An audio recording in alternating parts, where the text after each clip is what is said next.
नमस्कार मित्रों, इस वीडियो में समझते हैं कि 2 किलोहर्ट्ज़ बोन कंडक्शन में जो नॉच आता है, जिसे हम कारहार्ट्स नॉच भी बोलते हैं, ये क्यों होता है।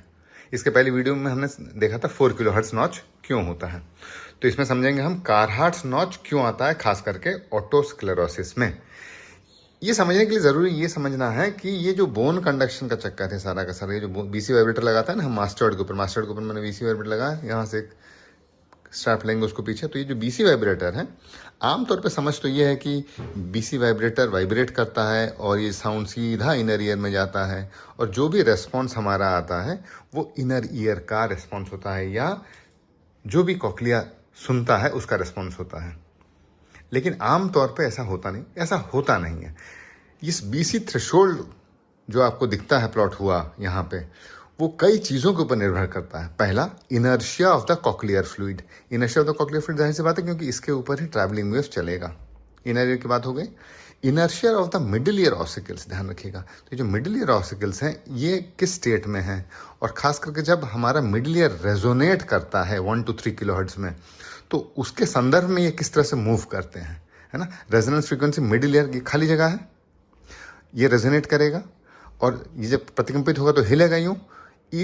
जब ये हिलता है तो इसके संदर्भ में ये तीनों ऑसिकल्स किस तरह से हिलते हैं, क्योंकि ये तो मोबाइल है, स्टेपीडियस लगा हुआ है इधर, टेंसर टिम्पैनी लगा हुआ है इधर, ये मोबाइल है अपने में। तो ये किस तरह से हिलते हैं वो बड़ा अहम किरदार निभाता है, खास करके 1 to 3 किलोहर्ट्ज़ के बीच के थ्रेशोल्ड को डिसाइड करने में। फिर होता है compression of the cochlear wall. जाहिर सी बात है, ये साउंड आ रहा है इधर, ये कॉक्लिया है हमारा, इसका वॉल अगर स्टिफ हो जाए और कंप्रेशन इसमें ना आए तो साउंड का ट्रांसमिशन फर्क आ जाएगा। चौथा है sound radiation into the external ear canal. 8 की 8 हड्डियां स्कल की वाइब्रेट करती हैं, और इस वाइब्रेशन का एक हिस्सा जाहिर सी बात है मिडिल ईयर के होता हुआ आउटर ईयर्स के थ्रू जाएगा बाहर यूं, और इसे मिडिल ईयर आउटफ्लो थ्योरी भी बोला जाता है। अब ये अगर ढंग से बाहर नहीं गया और यहाँ कोई कंडक्टिव हेयरिंग लॉस हुआ, ये साउंड अंदर की तरफ वापस आ गया, तो जाहिर सी बात है ये साउंड प्रेशर लेवल बढ़ाएगा ज़्यादा यहाँ। तो इसीलिए तो देखते हैं हम कि अगर कोई कंडक्टिव हेयरिंग लॉस हो जाए तो अक्लूजन इफेक्ट के चलते एक pseudo increase in BC low frequencies में आ जाता है। तो इसलिए बड़ा ज़रूरी है कि the sound radiation in the external ear भी सही आए, कंडक्टिव हेयरिंग लॉस ना हो। और पांचवा, CSF प्रेशर ट्रांसमिशन। इसका मतलब ये हो गया कि हमारा जो एंडोलिम्फेटिक सैक है वहाँ पे और एक वो ट्यूब जा करके CSF से कनेक्ट होता है, और CSF से छन के सारी की सारी फ्लूइड कॉक्लियर डक्ट में आती है। तो अगर प्रेशर ट्रांसमिशन सही नहीं हुआ तो भी कॉक्लियर फ्लूइड्स सही मात्रा में नहीं रहेंगी, और बीसी जो वाइब्रेशंस हैं वो अंदर पहुँचे भले ही, लेकिन उसके लिए रिस्पॉन्स नहीं आएगा। ये सारे के सारे 5 फैक्टर्स डिपेंड करते हैं कि कितना हमारा बोन कंडक्शन थ्रेशोल्ड होगा। अभी अगर हम 2 किलोहर्ट्ज़ नॉच को समझने की कोशिश करें तो इसमें सबसे इंपॉर्टेंट फैक्टर है हमारा inertia of the middle ear ossicles.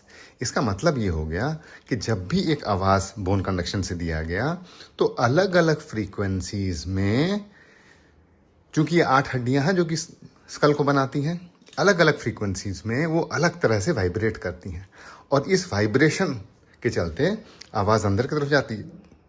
और जब भी आवाज़ 1 to 3 किलोहर्ट्ज़ के बीच होता है तो हमारा मिडिल ईयर का जो है वो रेजोनेंस फ्रीक्वेंसी होता है, यानी कि मिडिल ईयर थोड़ी उस आवाज़ को बढ़ा देती है। जब वो उस आवाज़ को बढ़ा देती है, ज़रूरी है कि अगर हमारा middle ear bones malleus incus stapes synchrony में है, यानी कि उस रेजोनेंस के साथ आगे पीछे हो रहा है ये स्टेपिस, तो वो सारी आवाज़ को अंदर की तरफ ट्रांसमिट कर देगा, यानी कि इनर ईयर में ट्रांसमिट कर देगा। तो 1 to 3 किलोहर्ट्ज़ में जो भी रेजोनेंस हो रहा है और रेजोनेंस फ्रीक्वेंसी के चलते इंक्रीमेंट हो रहा है साउंड का, उसे स्टेपीज ट्रांसमिट कर देगा अगर मूवमेंट है इसमें। लेकिन ऑटोस्क्लेरोसिस में क्या होता है कि ये बोनी ग्रोथ होकर ये स्टेपीज यहाँ चिपक जाता है। जब वो चिपक जाता है तो इस रेजोनेंस फ्रीक्वेंसी में, यानी कि 1 to 3 किलोहर्ट्ज़ के बीच मिडिल ईयर तो रेजोनेट करता है, लेकिन जो बढ़ी हुई आवाज़ है वो अंदर की तरफ नहीं जा पाती। चूंकि वो अंदर की तरफ नहीं जा पाती तो इसी फ्रीक्वेंसी रेंज में 2 किलोहर्ट्ज़ पे एक नॉच आ जाता है, यानी कि खराब हो जाता है हियरिंग। क्यों? क्योंकि बढ़ी हुई आवाज़ अंदर नहीं गई। क्यों नहीं गई? क्योंकि स्टेपीज जुड़ गया है ऑटिक कैप्सूल के साथ, और इस रेजोनेंट आवाज़ को अंदर की तरफ नहीं भेज पा रहा है, इसलिए एक 2 किलोहर्ट्ज़ का नॉच होता है। यही कारण है कि ऑटोस्क्लेरोसिस में 2 किलोहर्ट्ज़ का नॉच आता है जिसे हम कारहार्ट्स नॉच भी बोलते हैं। ये वजह है कारहार्ट नॉच का और 2 किलोहर्ट्ज़ नॉच का। धन्यवाद मित्रों।